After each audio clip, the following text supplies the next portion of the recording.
Well, shalom. My name is Todd Bennett, and this is the audio recording of the weekly Shema Israel newsletter titled Searching for and Removing the Leaven of Rebellion. Now, this was first sent out as a weekly newsletter message on day 20 of month 12 on the Creator's calendar, also known as March 2nd, 2024, on the Roman calendar. Now, this particular Roman month was named after Mars, also known as Marius, the Roman god of war. And the reason is because March was the month when active military campaigns resumed. Many farmers were soldiers and vice versa, so it was important to coordinate wars around the harvest. And this is where the following phrases originate in the scriptures. For instance, in Isaiah 2:4 it says, He shall judge between the nations and shall decide disputes for many peoples, and they shall beat their swords into plowshares and their spears into pruning hooks. Nations shall not lift up sword against nation, neither shall they learn war anymore. Joel 3:10 says, Beat your plowshares into swords and your pruning hooks into spears. Let the weak say, I am a warrior. And Micah 4:3 says, And he shall judge between many peoples, and shall decide disputes for strong nations far away, and they shall beat their swords into plowshares and their spears into pruning hooks. Nations shall not lift up sword against nation, neither shall they learn war anymore. Well, both Isaiah and Micah speak of peace, and Joel refers to preparing for war. You would beat your farming implements into swords and spears when you were going to go to war, and then you would do the reverse when it was when the wars were concluded and it was going to be a time of peace. You'd beat your war implements into your farming implements. You see, metal was a scarce commodity, so a soldier's sword would be transformed into a farmer's tool through a flame and a forger's hammer at the appropriate time, and vice versa when it was ready. When it was time to go to war. In fact, the prohibition against blacksmithing by the Philistines was one of the earliest forms of what we would call gun control. It says, Now there was no blacksmith to be found throughout all the land of Israel, for the Philistines said, Lest the Hebrews make themselves swords or spears. But every one of the Israelites went down to the Philistines to sharpen his plowshare, his mattock, his axe, or his sickle. And the charge was 2/3 of a shekel for the plowshares and for the mattocks, and 1/3 of a shekel for sharpening the axes and for setting the goads. So on the day of the battle, there was neither sword nor spear found in the hand of any of the people with Saul and Jonathan. But Saul and Jonathan, his son, had them. So this was at the early stages of Saul trying to rally the Israelites to free them through a rebellion against the Philistines, and by prohibiting the Israelites from forging steel, the Philistines kept Israelites in a constant state of farming with no means of rebelling. Well, last week we talked about rebellion in the wilderness, because if you carry rebellion in your heart, you aren't going to make it out of the wilderness. And rebelling against the Philistines is one thing, but rebelling against Yahuwah is an entirely different matter, as we see and we talked about with the rebellion of King Saul. Of course, rebelling against the Philistines and rallying the Israelites against them was certainly fine, and he was even supposed to go annihilate the Amalekites as we saw. But Saul ended up doing his own thing and rebelling against Yahuwah. And after he kind of modified the commandment to completely annihilate the Amalekites, Samuel ended up taking up a sword. Samuel the prophet, he took up a sword and hacked to pieces Agag, the king of the Amalekites. It was a job that Saul was supposed to do, but again, he rebelled against the command, the specific command of Yahuwah given to the prophet. And do you remember those stinging words spoken by Samuel during that event? He said, For rebellion as is the sin of witchcraft, and stubbornness as iniquity and idolatry. Because you have rejected the word of Yahuwah, he also has rejected you from king. And of course, that's a powerful, powerful message. And it was a sad message for Saul that he He did not follow the commands of Yahweh, and he lost his kingship. And there's strong words also, just in how they compare stubbornness and rebellion. We already looked at rebellion last week in the Hebrew, which is pronounced Meri, and we also discussed the fact that it's rooted in stubbornness and pride. But witchcraft? Really? In Hebrew, we read the word kesem, which also means divination. And did you know that what happened in the garden between the Nachash and the woman was actually a form of divination? If you look closely at the meaning of Nachash, it goes far beyond just a serpent. It was as if the Nachash placed the woman under a spell. And of course, that was connected with the woman's disobedience. After she added to the Torah by stating that Yahweh said they could not touch the tree of all knowledge, which that was not the command. The command was, you shall not eat of it. But she added to the command. And therefore she opened herself up to receive deception, and ultimately she rebelled against the commandment of Yahweh. Of course, divination and witchcraft involve exercising spiritual power without the set-apart spirit of Elohim. It involves doing things our way to get what we want. And of course, that was also the goal, was to be like Elohim, and that was not part of her role in creation. You see, Yahweh gives his people power to operate within his kingdom according to his plan. He gives us what we need to accomplish the goals that he has for us. And when we misappropriate that power, the talents, the giftings, and abilities to serve our own purposes, that is rebellion, and it's all sin. Rebellion is extremely serious in the eyes of Yahweh. Did you know that there is a specific command concerning the rebellious son? In Deuteronomy it says, if a man has a stubborn and rebellious son who will not obey the voice of his father or the voice of his mother, and though they discipline him, will not listen to them, then his father and his mother shall take hold of him and bring him out to the elders of the city at the gate of the place where he lives, and they shall say to the elders of his city, this our son is stubborn and rebellious, he will not obey our voice, he is a glutton and a drunkard. Then all the men of the city shall stone him to death with stones. So you shall purge the evil from your midst, and all Israel shall hear and fear. If a man has committed a sin deserving of death, he is put to death, and you hang him on a tree. His body shall not remain overnight on the tree, but you shall surely bury him that day, so that you do not revile the land which Yahweh your Elohim is giving you as an inheritance, for he who is hanged is accursed of Elohim. Well, again, notice the connection between stubbornness and rebellion. They are the same sin, and the punishment associated with them is very serious. Now, I'm thankful to Yahweh that my children are loving, faithful, and obedient, but I know a lot of parents with rebellious children, and they probably couldn't imagine stoning them. And then we see the connection with a person subjected to capital punishment, that they would be hung on a tree or a wall as an example, and that was the ancient form of deterrence. People would see this person and inquire, why they were killed, and that would deter them, hopefully, from, following in their path. Well, the combination of these two commands is purposeful and prophetic. It actually harkens back to the rebellious sons of Elohim, described in Genesis 6. Those fallen angels rebelled against Elohim, which led to the corruption and creation, and ultimately the flood. Of course, this takes us back to the garden as well. It was there that we see the rebellion of man prompted by one of the fallen ones, referred to as the Nachash. Well, this is why Yeshua was hung on a tree. He bore the sin of a rebellious son that brought sin and death into the world. His sacrifice was also modeled through the Yom Kippurim ritual that specifically refers to the fallen one named Azazel, or Azazel.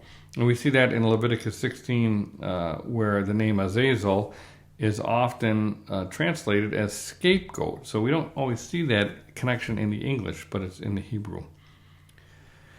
Now, consider the tradition that we read from the Book of the Watchers that's found in 1 Enoch 8, that the fallen sons of Elohim taught men how to work with metal and make weapons. It says, and Azazel taught men to make weapons, and knives and shields and breastplates, and made known to them the metals of the earth and the art of working them. That knowledge is what brought Rome to power through their worship of the fallen one that they called Mars. And did you know that there's a statue of Mars at the entrance of the U.S. Capitol building in Washington, D.C.? I often refer to the fact that the United States is really just an extension of Rome, as the great image depicts that was given to Nebuchadnezzar and interpreted by Daniel. And so it makes sense that we would continue to follow Mars and all that he represents. And Mars is definitely worshipped in America on a much greater scale than in ancient Rome. Of course, that explains why the United States is so hell-bent on projecting power and funding wars around the world. Now, I mentioned the Book of the Watchers from 1 Enoch because I think it's helpful to provide us with a Second Temple perspective of the Genesis 6 events and how rebellion corrupted all creation. It's important to understand that the texts of 1 Enoch were compiled from a variety of manuscripts around the 2nd and 1st century BCE, and possibly even much later. They were definitely not written by Enoch, and I've never promoted 1 Enoch as scripture per se, since it contains clear errors, such as the Book of the Luminaries. It is an interesting text that has become a test for many. While it describes the source of rebellion that has infected creation, it also includes one of the many rebellious solar calendars found amongst the Dead Sea Scrolls. Of course, the Dead Sea community that used the scrolls of 1 Enoch that were found in the caves around the Dead Sea region was not filled with, righteous Zadokites, as many incorrectly teach. They rebelled and rejected Jerusalem and the temple. They were like Korah in the wilderness. They wanted what was not theirs, and they were going to try to get it, even if it was outside the parameters set by Yahuwah. Remember that John the Immerser's father, Zechariah, was a Levite priest serving in the temple in Jerusalem. Gabriel appeared to him while he was presenting the incense offering. And this is all happening while, the Dead Sea Scroll communities were out in the Dead Sea region. You see, as long as the temple was still standing, that was where the Levites were supposed to serve. And that was where the prophetess Anna remained to await the Messiah. The man Simeon was led there by the set-apart Spirit to see the consolation of Israel. We read about those people in Luke 2. And of course, that's where the parents of Yeshua went after his birth, and it's where Yeshua continued to go for the Moedim at the appointed times on the correct calendar. So the notion that the rogue groups out in the Dead Sea were somehow more righteous than the people following Yahuwah with their whole hearts in Jerusalem is pure fiction. The so-called sons of light that went into the wilderness thought they were a fulfillment of the prophecy provided through Isaiah, which said, the voice of one crying in the wilderness, prepare the way of Yahuwah, make straight in the desert a highway for our Elohim. Well, they were wrong. All of the New Testament gospel texts confirm that this prophecy related to John the Immerser. And we read that in Matthew 3:3, Mark 1:3, Luke 3:4, and John 1:23. So the people out at the Dead Sea were presumptuous, and they were living in rebellion. They wanted to function in a prophetic role that was not for them. Again, they were like Korah and the other rebels that died in the wilderness, and ironically, they ended up dying in the wilderness as well because their prophecies failed. While they stayed out in the seclusion of the desert, following their man-made solar calendars and cursing the sons of darkness, they were actually walking in darkness themselves. Meanwhile, Yeshua came into the darkness and brought light to the people by teaching and healing them, and that was what Israel was supposed to be doing. He was the obedient son who was the light of the world from the very beginning, as described in John 1. He was not a rebellious son, but he took on the punishment of the rebellious son. After his death, resurrection, and ascension, he sent the Spirit of Elohim to his people. Where did he send the Spirit? Into the wilderness? No. When did he send the Spirit? According to the Enoch calendar, the Zadok calendar? No again. He sent the Spirit to Jerusalem on the appointed time of Shavuot, according to the calendar of Israel, using the sun and the moon. So, rebellion lies at the heart of this cosmic struggle that we find ourselves in, and I see rebellion rampant in the so-called Torah community that supposedly follows the Torah. Instead of a flock of humble sheep loving and serving one another, I see a bunch of know-it-all rebels chasing new revelation and strange fire in their quest for new knowledge. This quest for knowledge doesn't seem to lead to greater humility, love, unity, or charity. Instead, I just see more false teaching and greater division. It's clearly rooted in pride. Again, the temptation traces straight back from the garden, where there was no written Torah, prophets, writings, or Dead Sea Scrolls. There was a time when there were no cities and no artificial light. People would rise up and lie down with the sun. They would see with clarity the moon and the stars at night. And there's actually an ancient story written in the Mezrot that was corrupted by the pagans. But from the beginning, man was supposed to use the two great lights for signs and moedim for days and for years. The stars are also mentioned as lights, but they do not provide the same function as the two great lights. They are not intimately connected with this planet like the two great lights, although they do have a purpose, as we've talked about in the past regarding signs. We're currently in a period when the seeds of rebellion are manifesting themselves in a community of people who are just as divided as the religion that they were birthed from. Christianity, of course, is the epitome of a lawless religion. It specifically rejects the Torah, and most Christians refuse to submit to the commandments, which they incorrectly interpret as being under the law. Of course, they support this lawless stance based solely on some letters attributed to a guy named Saul. How ironic. Recall that Saul was the name of the rebellious king of Israel who sought to kill the anointed one, David.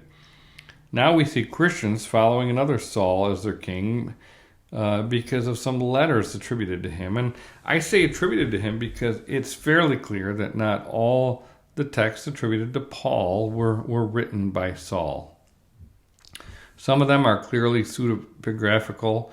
I talk about that in the Walk in Light series, book titled The Scriptures. Nevertheless, people are willing to follow this man's opinions and their understanding of his opinions in complete contradiction to the express teaching and commandments of Yahuwah and his promised son, Yeshua. Of course, there's debate whether he actually, is against the Torah or for the Torah, and I'm not even getting into that, but the point is, many Christians interpret him as being against the Torah, and so they gladly follow him in that understanding, and gladly reject the Torah because of those writings. And it's simply mind-boggling to watch people go to the grave defending someone they don't even know, because the Roman Catholic Church decided to place his letters in a dominant spot in their codex called the Bible. And again, it's the church that actually created this book called the Bible. Prior to that time, you would pull a text out and you would read a particular text. You wouldn't necessarily have them all collected in one codex all together in a particular order. You would pull out the scroll of Isaiah. You would pull out Devarim or Bereshit, and you would read from those scrolls and you'd put them back. So we have this codex, and certain men put it in a certain order. And that has resulted in now just this emphasis on this man named Saul, despite the fact that Yeshua chose 12 and then 70, and despite the fact that he had an inner circle of Peter, James, and John. These individuals are not highlighted to any degree after the gospel, save for Peter and James, who are talked about in the beginning of Acts, and they have some epistles that are attributed to them towards the end of the scriptures. But essentially, and of course John, we have the book of Revelation, but the point is that's at the end. But that's after people have been completely indoctrinated in the writings of Saul, if they read things in order.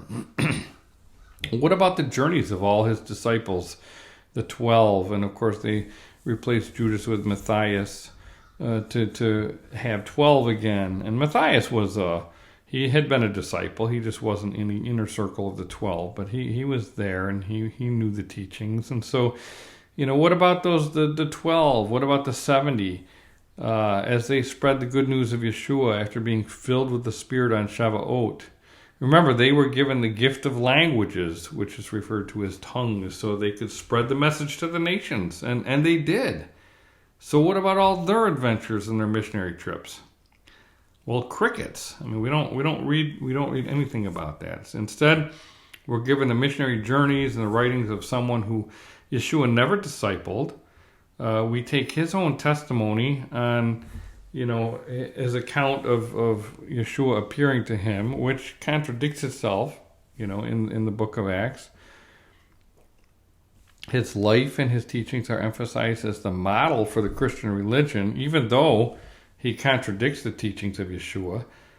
Through his letters, we can discern that he was jealous and antagonistic towards Peter and James. He was constantly trying to elevate himself to an apostle, even though he was not one of the original 12 or 70 taught, trained, and sent by Yeshua. I mean, it sounds a lot like Korah. Well, like I said, there were no written scriptures in the beginning. In the beginning was the Word, not the Bible. The Word was Yeshua, not the contents of some one-sided letters from Saul. His letters are not the Word of God, okay? I mean, even though they're put in the Bible, I know some people wave their Bibles and say this is all the inerrant Word of God, but Yah never said that. This is a creation of man. And Saul was a man. Yeshua was Emmanuel. He was El with us, and there's an express distinction, and we need to understand that when we read the texts that are included in the Bible. Yeshua was present at creation during creation. He was manifested into physical creation to the frequencies of sound and then light. He was then incarnated into the flesh to specifically show us how to walk in these vessels of flesh. Therefore, it's important that we all tune in to the frequency of the Word and stay tuned to his channel. We need to get away from the noise of Babylon, tune out of the Catholic channel, and find a quiet place so we can receive his frequency, listen to his voice, and bathe in his light. The focus from the beginning of creation was a word that was spoken and became light. And we need to walk in his light and keep watching the lights that he placed in the heavens for us to guide us through our sojourn. And that brings us back to our original discussion. At the heart of stubbornness and rebellion is selfishness. It's the desire to elevate ourselves beyond our position, to toot our own horn, to be noticed and recognized. We like attention, and it feels good to be acknowledged and esteemed, but it's all vanity. The fallen ones wanted what was forbidden to them. Remember how we looked at Jude last week? Jude stated, "And the angels who did not keep their proper dominion but left their own abode, he has reserved in everlasting chains under darkness for the judgment of the great day." They desired the forbidden fruit of the daughters of men. They wanted their own offspring, their own seed. And that's why Hava was first approached with the same seed of rebellion. The Nakash told her that she could be like Elohim. We read in Genesis 3:4-6 the account. Then the Nakash said to the woman, "You will not surely die, for Elohim knows that in the day you eat of it, your eyes will be opened, and you will be like Elohim, knowing good and evil." So when the woman saw that the tree was good for food, that it was pleasant to the eyes, and a tree desirable to make one wise, she took of its fruit and ate. She also gave to her husband with her, and he ate. The seed was planted, and the desire took root. Why be satisfied with being a servant of Elohim when you can be just like Elohim? That, after all, was the desire of the serpent, referred to as Hillel in Isaiah. We read, "How you are fallen from heaven, O Hillel," and many texts say Lucifer, but Lucifer is just a made-up Latin word that Jerome put in there. "O Hillel, son of the morning, how you are cut down to the ground, you who weakened the nations, for you have said in your heart, I will ascend into heaven. I will exalt my throne above the stars of El. I will also sit on the mount of the congregation on the farthest sides of the north. I will ascend above the heights of the clouds. I will be like the Most High. Yet you shall be brought down to Sheol, to the lowest depths of the pit. Ezekiel provides the following as a prophecy to the king of Tyre. You were the seal of perfection, full of wisdom and beauty. You were in Eden, the garden of Elohim. Every precious stone was your covering, the sardius, topaz, and diamond, beryl, onyx, jasper, sapphire, turquoise, and emerald with gold. The workmanship of your timbrels and pipes was prepared for you on the day you were created. You were the anointed cherub who covers. I established you. You were on the holy mountain of Elohim. You walked back and forth in the midst of fiery stones. You were perfect in your ways from the day you were created, till iniquity was found in you. So obviously this is to the king of Tyre, but it is to Hillel, the fallen one.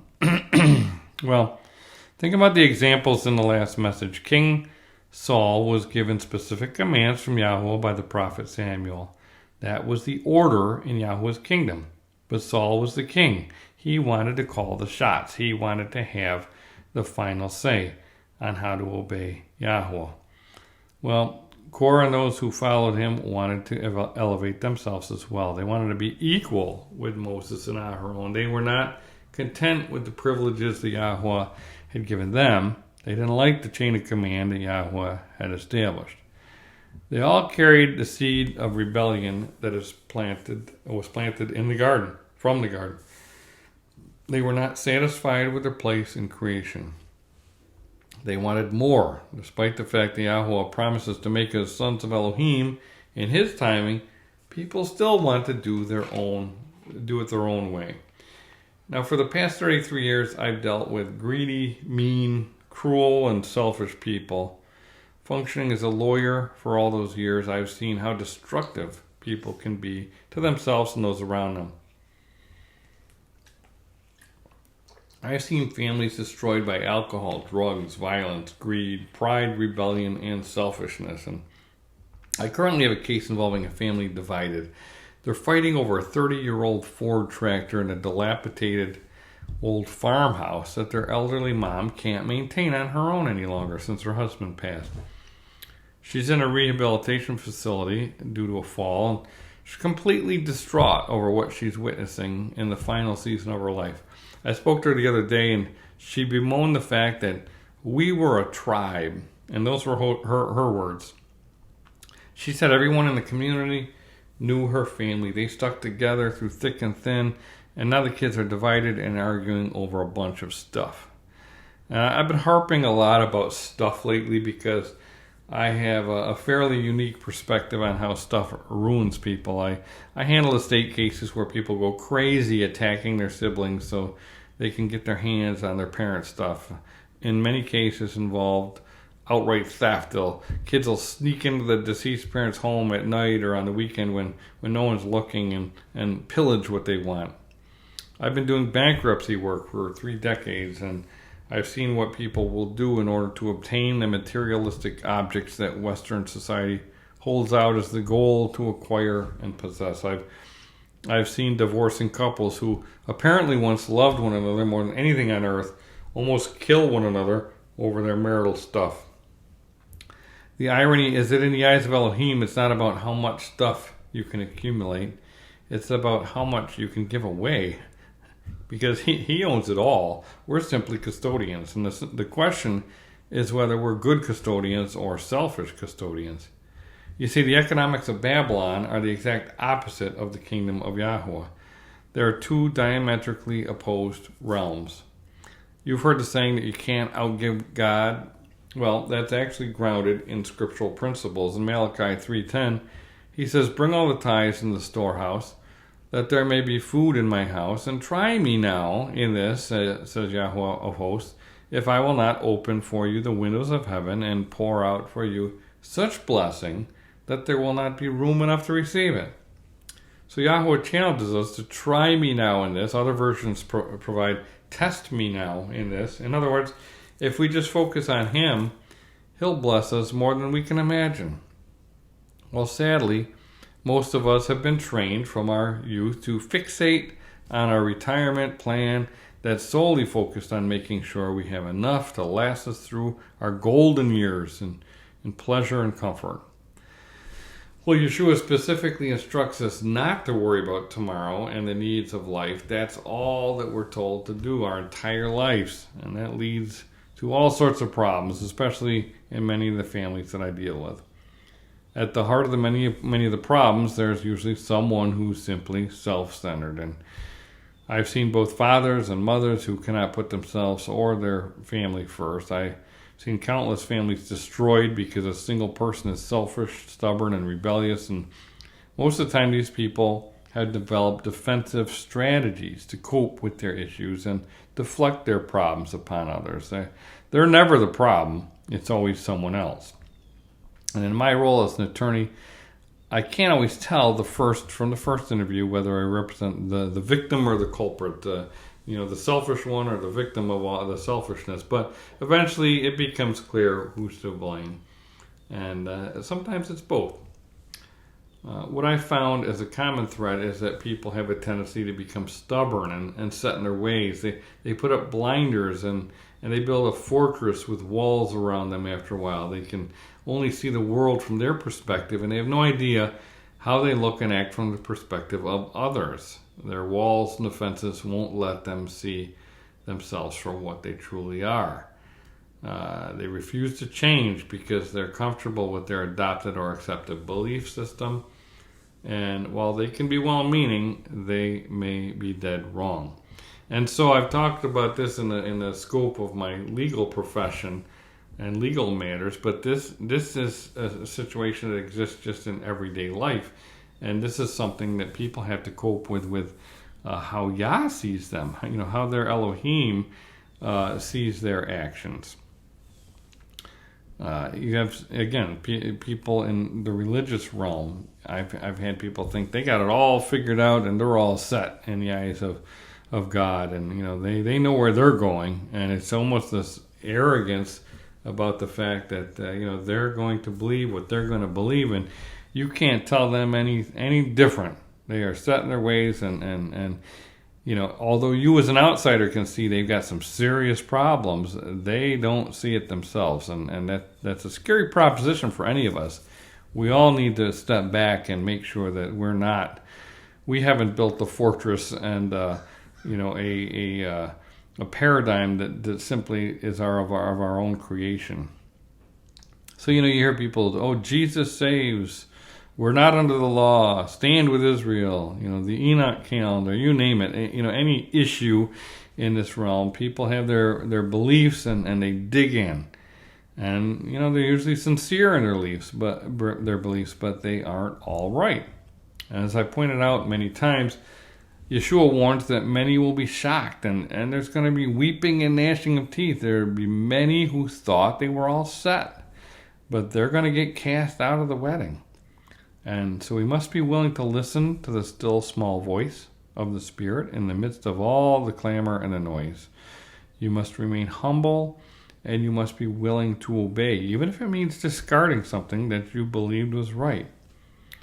Now, when considering the calendar issue, I have my own testimony. Of course, we're approaching Passover, and we've got all these calendar issues that always crop up around this time when we have to determine the beginning of the year. Well, I don't know that I've always shared my personal testimony, but many years ago, I was good friends with Michael Rood, and I was in the inner circle of the Rood Awakening Ministry. I even had a set of keys to his home in Perea Elite, Israel, where I would stay during some visits. And Michael stayed in my homes in New York as well, as we traveled to Africa together to do ministry together. And of course, Michael was fully invested in teaching the Karaite traditions concerning the calendar. Again, they can seem right at first when you're trying to get the calendar right. Okay, it seemed like they were on the right track. And I used to believe as well that you had to inspect barley to tell time, because that's what Michael was teaching, and that's what he learned from the Karaites. Well, a lot of people now follow the false Karaite teaching because Michael has continued to promote it. He even sells calendars based upon the Karaite traditions, and I used to purchase those calendars. Well, it all changed for me at Shavuot many years ago in Jerusalem. Again, I was staying actually in Jerusalem with Michael and his wife Judith. We rented this place at the Advent House. And I was out alone walking by myself in Jerusalem, and I actually had a divine appointment with two witnesses who I met, and they showed me the error of the Karaite tradition and led me to the truth of just understanding that the Karaites were adding to the Torah, and the Torah only commands that the sun and the moon, the two great lights, were involved in determining time. And as a result of this encounter, my eyes were open, and I saw clearly the errors of the Karaite traditions. And I was humble and teachable enough to confess that I was wrong to follow the Karaite error, and I was also able to turn and follow the pure Torah. Of course, that's what happens when you ask Yah for his guidance every day of your life. As I faithfully prayed that and traveled to Jerusalem over the past decades, he has revealed himself and his truth to me in many ways. And we should always be learning and growing. We don't know it all, but we should be open to listen to him and follow him wherever he leads. And people often ask me, how I wrote the Walk in the Light series. It's quite a project for somebody that's got a family and is working, full-time as an attorney and everything. But that's how, okay? I took him seriously and I sought him out when he could be found.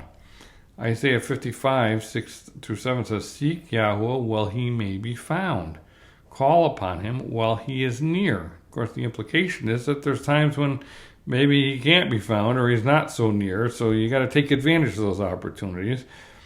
And of course, the appointed times are specifically those times when he's there and he's close to us to hear us and meet with us.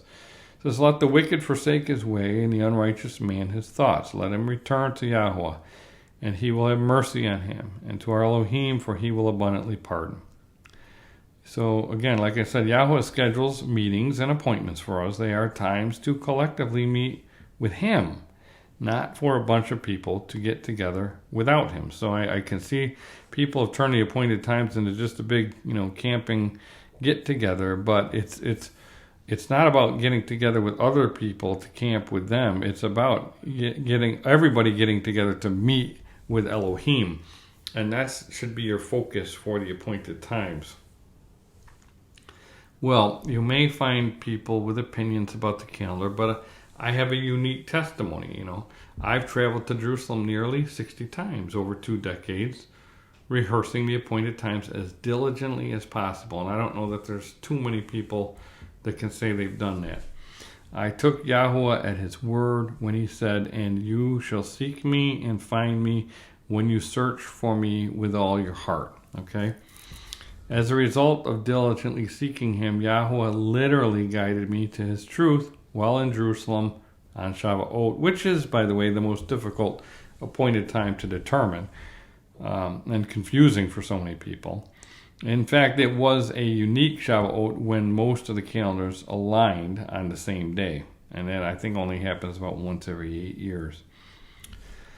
Well, thankfully, Yahuwah did it before I finished my book, The Appointed Times, so I would not mislead people by writing some false traditions that add to the Torah. I could provide a lot more details, but it's not necessary. That's my testimony in short, and you can take it or you can leave it. But I'm not guessing or giving you my opinion.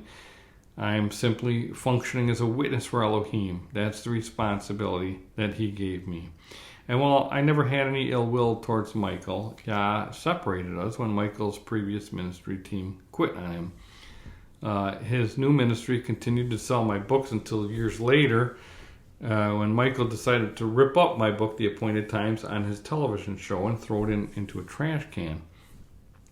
I never watched his show, but people told me about it. And I'm not sure if he ever even read the book, but he must have realized that I did not follow the barley traditions of the Karaites. And his actions speak volumes about what's in his heart. I mean, obviously he wasn't able to receive the fact that his teachings were wrong. So what do? You throw out the information, you rip it up that contradicts what you're teaching. So, well, now I've never shared that publicly before, and it's not meant again to disparage Michael. Everything he said, done, and taught is public knowledge, and his position of the calendar is certainly no mystery. I definitely treasure the adventures that we shared together in ministry. I know what he's played a part in many people waking up, but he has also been misleading people, and that's the point of my comments. It's not about Michael or me or the Karaites or any other teacher or ministry. It's about Yahuwah and his appointed times, and we all have roles to play in Yahuwah's kingdom. We're not supposed to be building our own kingdoms within his kingdom, and we better be teaching the truth. If you're going to have a YouTube channel or a website or a TV show or whatever, you better be darn sure that you're teaching truth and not just entertaining people. We're not supposed to be selling tickets for Passover events. We're supposed to be obeying the Torah and observing the Passover in the intimacy of our homes. And we're required to observe the Passover on day 14 using the sun and the moon, not on day 15, by using barley. Time is short, and this calendar issue is serious. It's not difficult, and it's not harmless error if you get it wrong. So let me be blunt. If you're looking for barley crops to determine the new year, after being told that it is simply a tradition that adds to the Torah, then you are in rebellion. If you're not using the two great lights to determine years and the Moedim, then you are in rebellion. If you insist upon following the Pharisaic, the Jewish calendar, so that you can be in unity with brother Judah or whoever you determine to be your brother, who are the very people who rejected and continue to reject Yeshua the Messiah, then you're in rebellion. If you insist on following some calendar from an extinct and rebellious Dead Sea community that ignores the moon cycle and follows fictitious 30-day months, then you are in rebellion. And if you think the Hebrew day begins in the morning instead of the evening, then you're in rebellion as well. Did I hit it? Did I hit all of them? Probably not. I don't have time to explore all the false calendars, nor do I have the time to waste exploring them all. It's just too much. Every year it seems like there's a new one, and the fundamentals are there. I think it's better off just to teach what the Torah teaches. It's really pretty simple. If you need some very clear help, you're not going to get to the bottom of this. Maybe I'll try to leave the links on this audio version. I'll scroll through and I'll leave the links available so you can at least read them. You can't click them on this YouTube channel. But anyways, a brother of mine did some great, very basic teachings. His name is Daryl Carr. And he did some teachings on the calendar, which I think were really good, using the Torah calendar website and just with some graphics and really broke it down nicely. So I recommend, if you have issues, take a look at those. And the historical research is also quite clear on the issue. Consider the scholarly article written by Philip Durstein and Magdal de la Rue titled The Ancient Israelite Calendar, and it's published in the Trinity Journal. And the authors it's a good article. The authors reach the following conclusion. I'll just read you the conclusion here. It says, the observational aspects of the Israelite calendar, the sighting of the evening crescent, the setting of the sun for the start of the day, and the rule of the equinox for determining intercalation, all remained normative for most Jews until the Middle Ages. Okay, so, and it wasn't in the Middle Ages, that's end quote.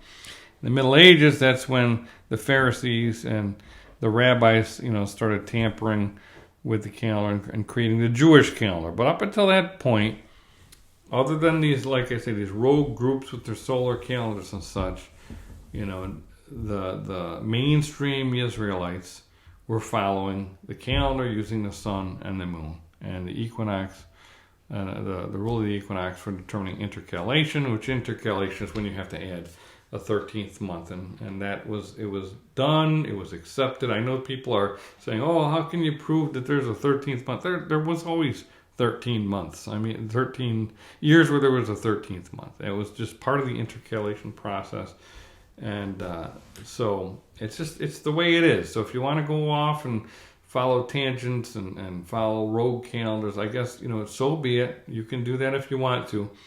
But the proof is that Israel followed the calendar that's being taught through Torah calendar. So you've got it laid out right before you, plain, simple, easy.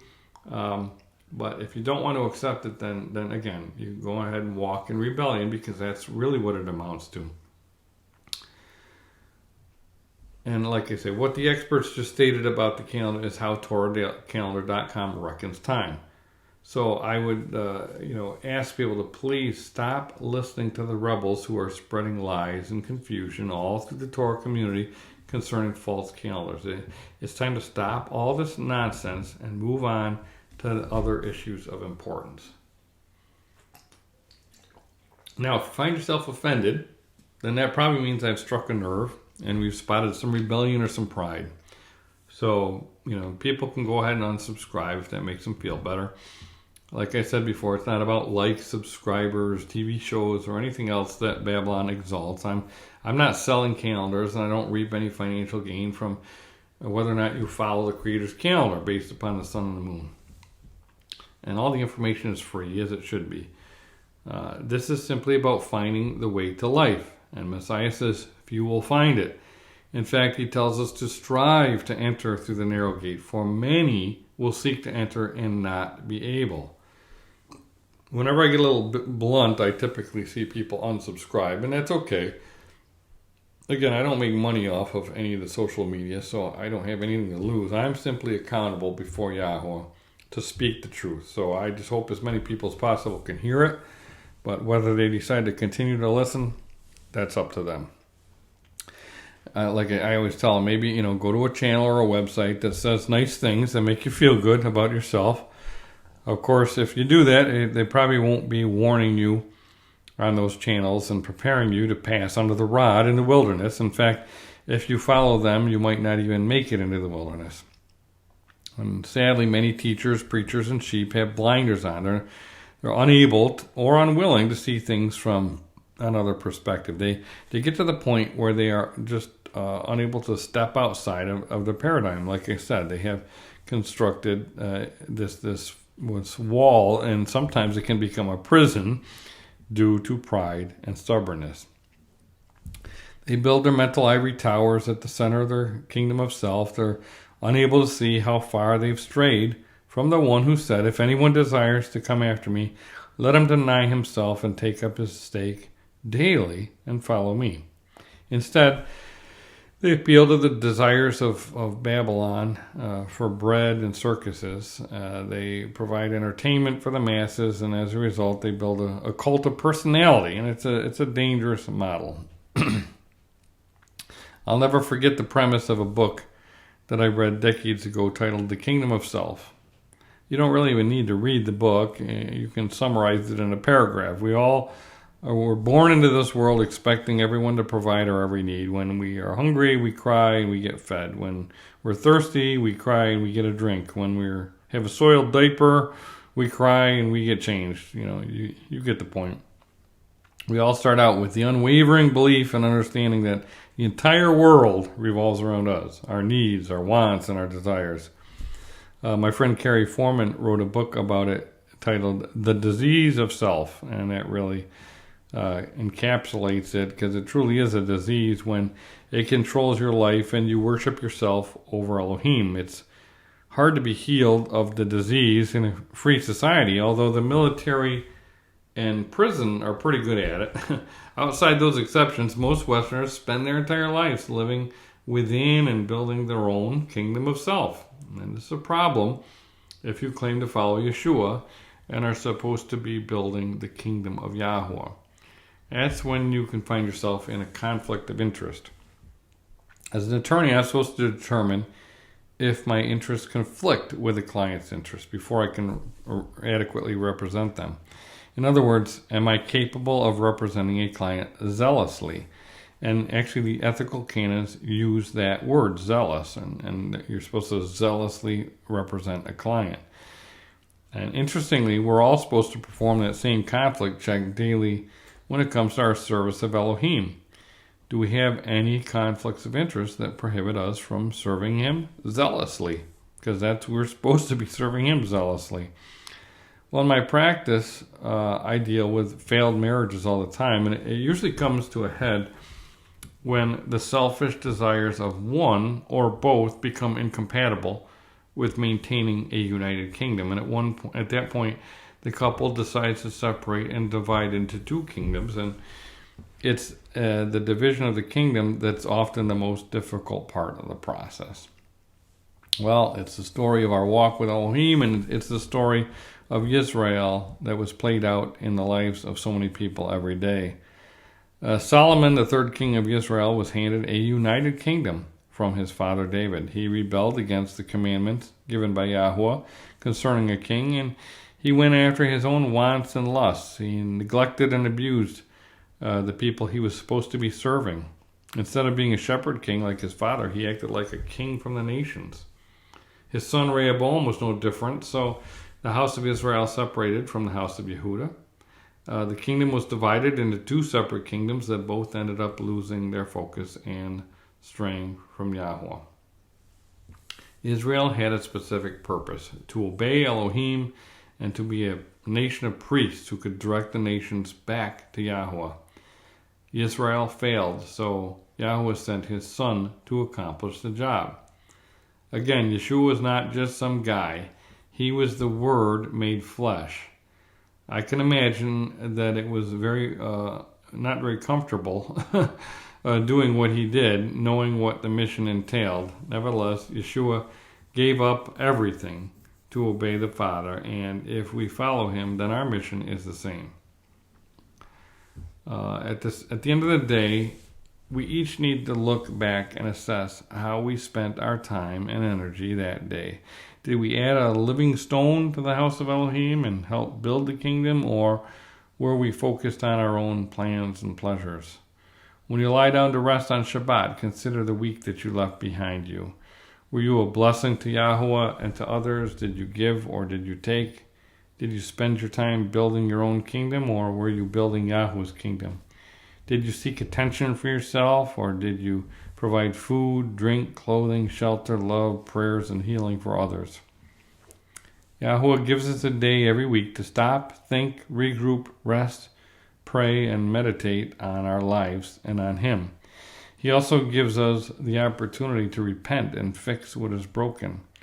I suggest that you use the time wisely. I have people regularly ask me how far they can go to attend a fellowship on Shabbat. I typically tell them the distance from their bedroom to their living room. Obviously, if you have a fellowship down the street or whatever, that's fine. But I hope my point is clear. We need to be careful not to adopt the Babylonian church model into our Torah walks. You don't need to get up, get dressed, and stressed because you're on a schedule, drive an hour to attend a service, sing some songs, listen to a sermon, and then return home exhausted. Is that really what Shabbat is all about? Remember the simple command: 6 days shall work be done, but the seventh day is a Sabbath of solemn rest, a set-apart convocation, a Mikra Kodesh. You shall do no work on it. It's the Sabbath of Yahuwah in all your dwellings. The question you need to ask is whether you are obeying Yahuwah or are you promoting some alternative kingdom on Shabbat. Ministries come and ministries go, and most of the time they end up becoming consumed with a person or a building and promoting their own kingdom. They start raising funds, scheduling events, buying land, constructing buildings, and before you know it, it's all about the kingdom of bet me or bet us rather than bet Yahuwah.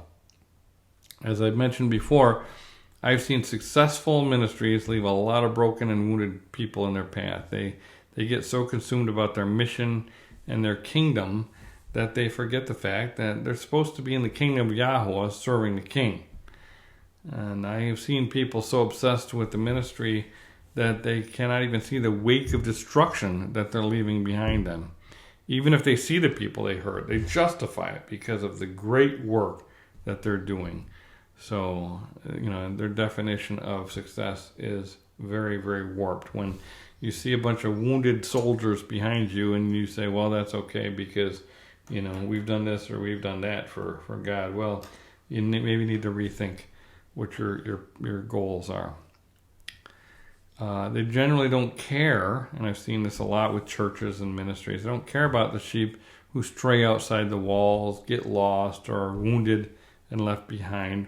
The focus typically is on those sheep who remain and support their ministry, or should I say their kingdom. In other words, it can just be whoever's within the walls that they've built. That's who they focus on. If they can bring more in and those, they can donate, that's great. But, if they leave, well, so be it.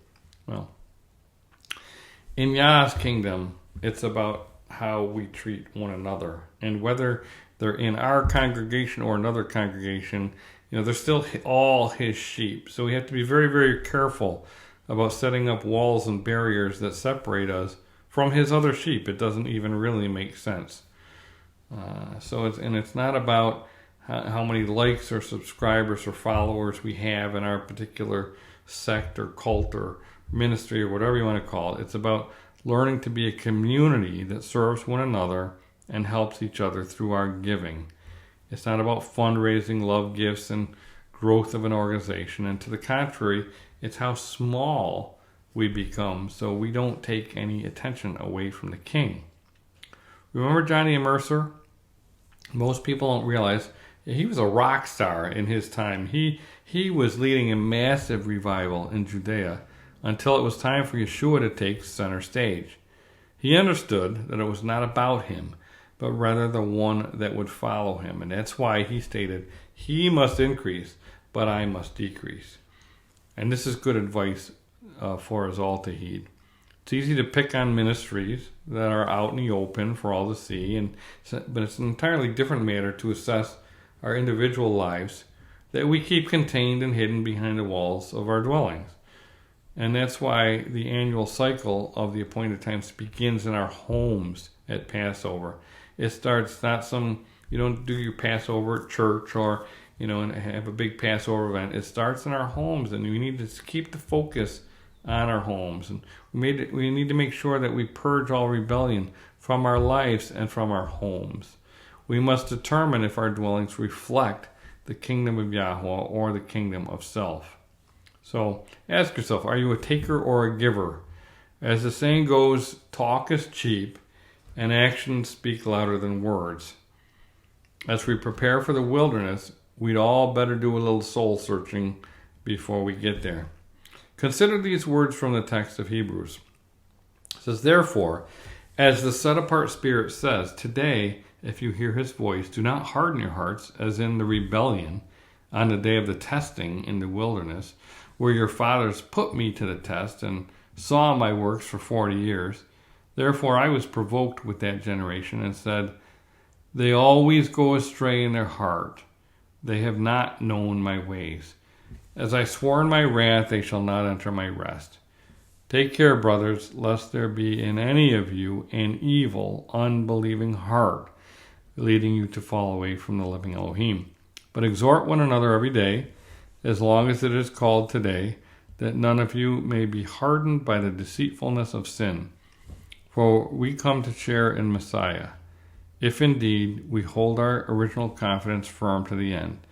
As it is said today, if you hear his voice, do not harden your hearts as in the rebellion. For who were those who heard and yet rebelled? Was it not all those who left Egypt, led by Moses? And with whom was he provoked for 40 years? Was it not with those who sinned, whose bodies fell in the wilderness? And to whom did he swear that they would not enter his rest, but to those who were disobedient? So we see that they were unable to enter because of unbelief. Well, we have this rebellion of the wilderness as an example to learn from. Remember that everyone who took part in the Passover and left Egypt went into the wilderness. But only Joshua and Caleb, I miswrote here, Aaron in there, only Joshua and Caleb made it into the promised land from that generation. Those are some slim odds. And of course, the scripture says because they had a different spirit. There was a great song I used to sing in college ministry, people of a different spirit. And it was just talking about the fact that we have to have that same spirit that Joshua and Caleb had. They were the ones that went. They saw the giants, but they said, hey, it's a great land. With Yah, we can take care of those giants. But the other 10 gave a bad report. They instilled fear and unbelief, and as a result, the people rebelled. So, thankfully, we've been warned of what's ahead and how we need to prepare ourselves for that. And we also have the Spirit to help us prepare. Well, in the last message, we read how Yahuwah promises to bring us into the wilderness and meet with us face to face. And he will have us pass under the rod. And through that process, he will separate out the rebels. And this prophetic event has not happened yet. And it's worth repeating, as was found in Ezekiel. It says, as I live, says Adonai Yahuwah, surely with a mighty hand, with an outstretched arm, and with fury poured out, I will rule over you. Okay, so this is the same language as the Exodus from Egypt. So we're looking forward again to another Exodus from the nations. I will bring you out from the peoples, the nations, and gather you out of the countries where you are scattered, with a mighty hand, with an outstretched arm, and with fury poured out. Again, and we read about this in the text of Revelation. So when he pours out his wrath on the nations, we're going to see an exodus from the nations that's going to make the exodus from Egypt pale in comparison. Let me continue. And I will bring you into the wilderness of the peoples, and there I will plead my case with you face to face. Just as I pleaded my case with your fathers in the wilderness of the land of Egypt, so I will plead my case with you, says Adonai Yahuwah. I will make you pass under the rod, and I will bring you into the bond of the covenant. I will purge the rebels from among you and those who transgress against me. I will bring them out of the country where they dwell, but they shall not enter the land of Israel. Then you will know that I am Yahuwah. So there we have it right there. Just like with the Exodus from Egypt, people will go out. They will join in this Exodus, but they won't make it through the wilderness when they start passing under the rod. They're not gonna successfully make it into the land. The rebels are the ones who refuse to obey. They want to do it their way instead of how Yahuwah commands. Well, passing under the rod is what a shepherd does to separate his flock. And the final teachings contained in Matthew before he was crucified, Yeshua specifically described how he would do this, how he would separate his flock. And he did it in the context starting with a wedding. He first described 10 virgins and divided them into 2 groups. 5 of them were wise, and they made it to the wedding. The other 5 were foolish. They were not prepared for the journey to the wedding, and they showed up late. As a result, they were not allowed in, and this shows the importance of being on time. And the parable of the 10 virgins is in Matthew 25, 1-13. Yeshua then spoke the parable of the talents, where he specifically revealed that people are given different portions. And that's Matthew 25, 14-30. It's not so much what we're given, but what we do with what we're given. It doesn't mean anything if you're given great wealth and talents, but squander it all to promote yourself and fulfill your own desires and build the kingdom of self, like we talked about. Again, it's not what you have, but rather what you do with what you have. So don't worry about trying to fill someone else's role. Don't worry, well, this one's got more than I do. And no, just focus on the talents, the gifts, the money, whatever it is that he's given you. Just make sure you're faithful with that and be content with that. And that's oftentimes what leads to rebellion, is when people are not content what they've been given. When they're not content with what they've been given, they want be doing something that somebody else is doing. They want what somebody else has. Yeshua then concluded with a vivid description of how he would determine to separate his flock. And it ends with, when the Son of Man comes in his glory and all the set apart angels with him, then he will sit on the throne of his glory. All the nations will be gathered before him, and he will separate them one from another, as a shepherd divides his sheep from the goats.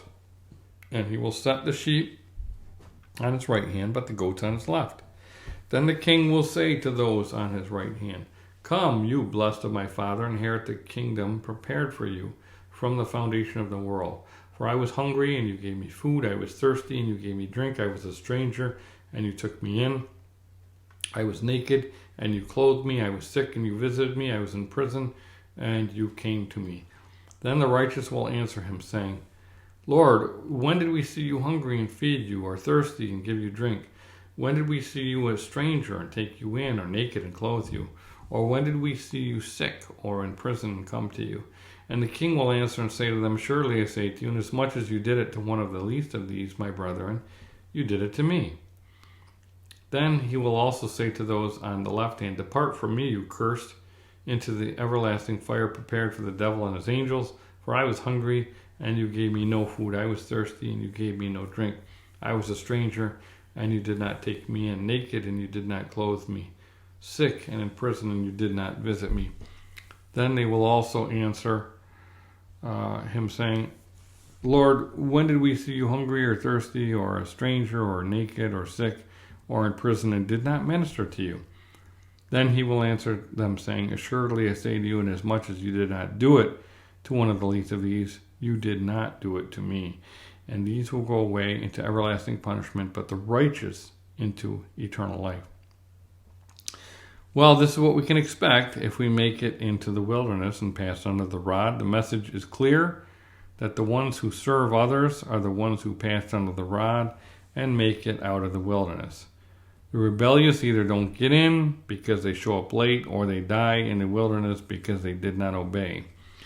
In either case, it's likely because of stubbornness and rebellion that come from a rebellious house, and also unbelief, as we read in Hebrews. Of course, unbelief is just simply, you're not going to obey because, you don't believe it, or, you're just not going to follow the instructions. And so, it's related to rebellion.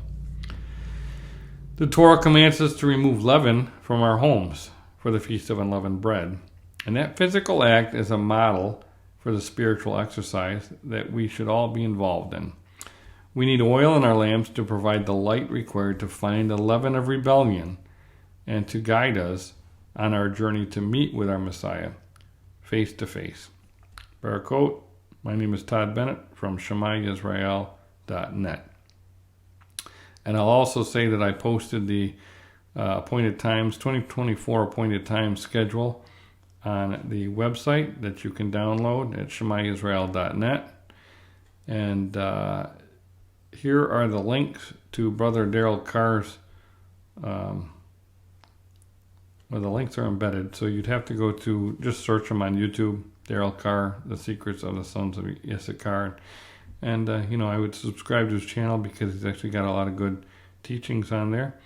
And as always, the TorahCalendar.com site is loaded with information, all free information, as is the ShemayIsrael.net website. So there's a variety of different articles on all these sites. So check out Daryl's videos and go to the other websites if you have any questions. Until next week, it's Todd Bennett from Shema Israel. Shalom.